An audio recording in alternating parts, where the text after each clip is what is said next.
Let's talk about the weekend and how this meta is setting up for week one.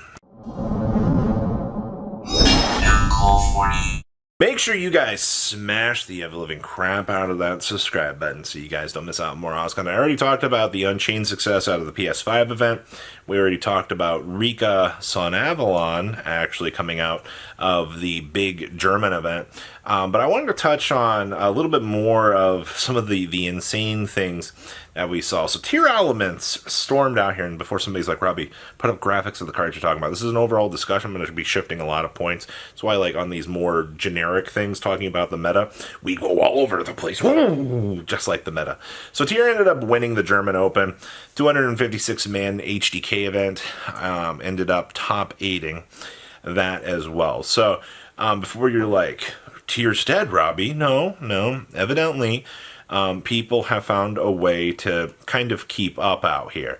Now, obviously, sad news, everybody.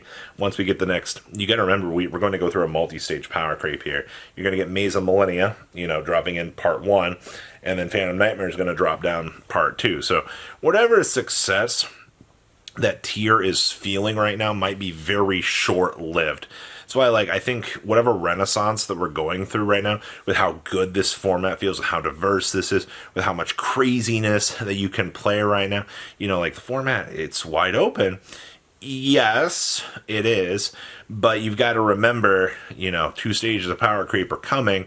It's not going to be a very fun time. So, Tier actually shaking things up and going, hey, we're still alive. We're still a top tier meta contender. You've got to think about that. And I also don't know if people really know how to play around the deck right now.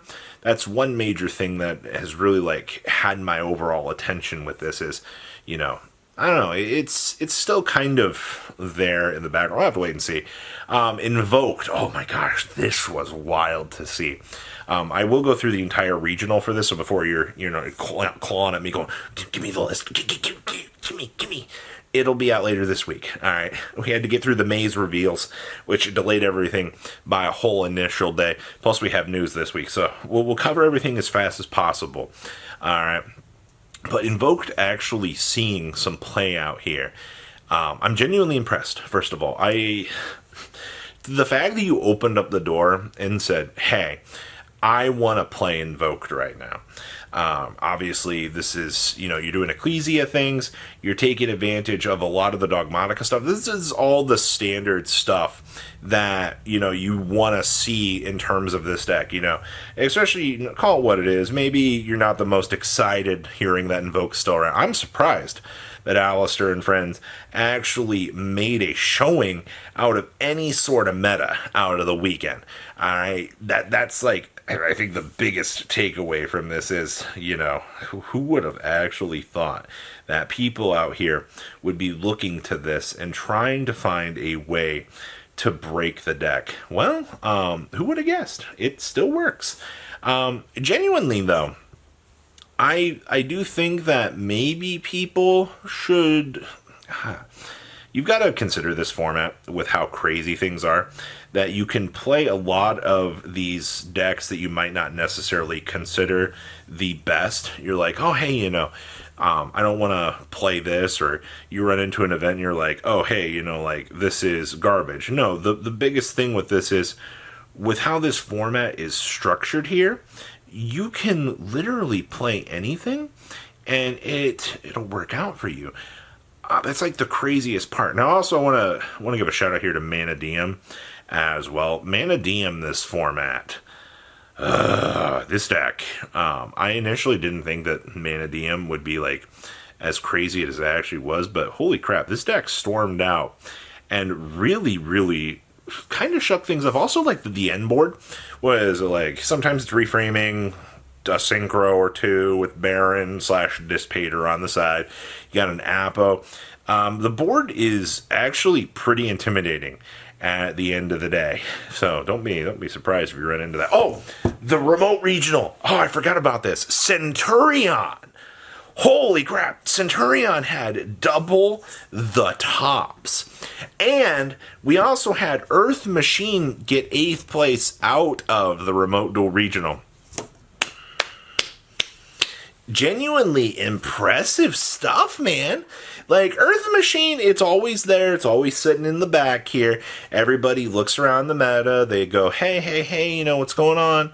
And the deck, it had its chance to shine this weekend. It actually got a top, which is genuinely very good. Back to the Centurion point. If you just take a moment and you look at the overall data, which you can look at Super Poly's spreadsheet for some of that stuff.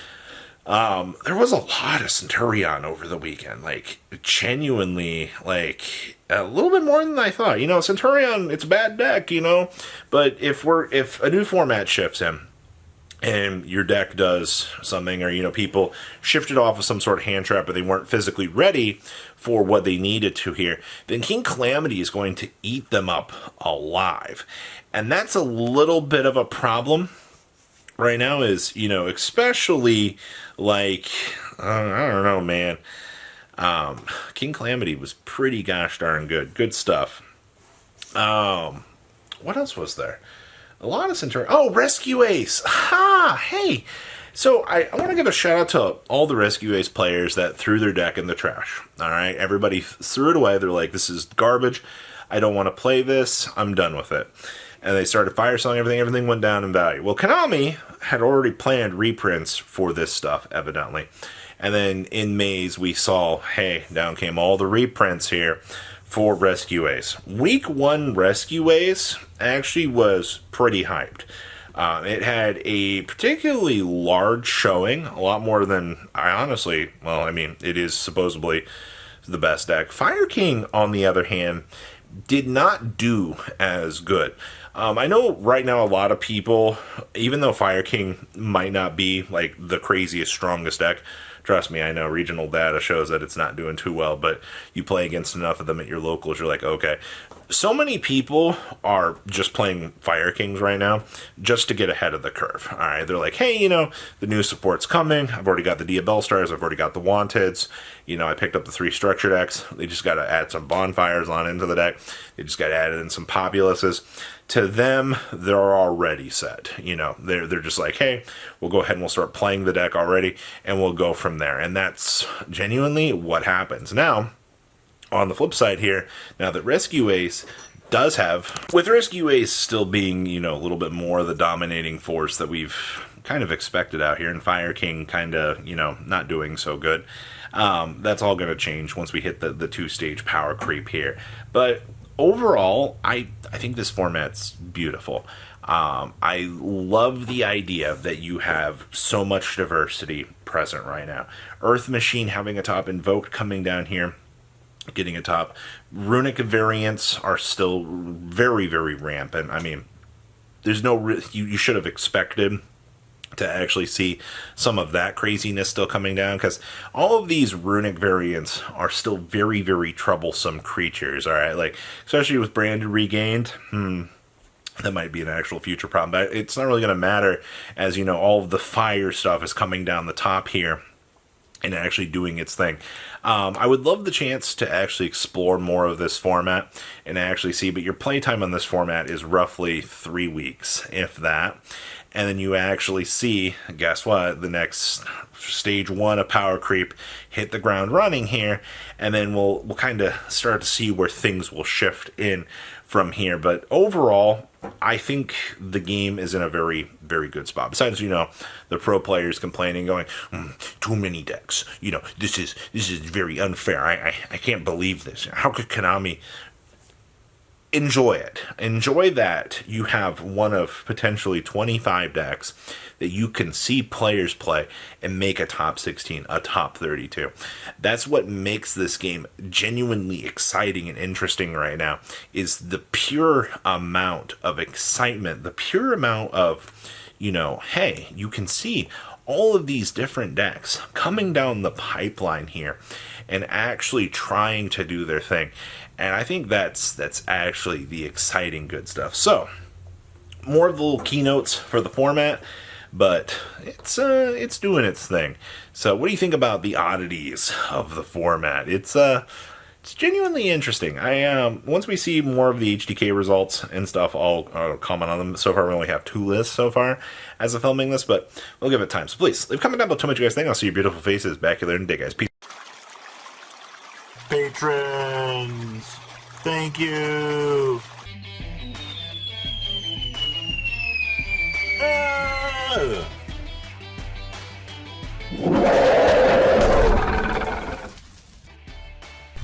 Thank you so much for watching. Check out these other videos.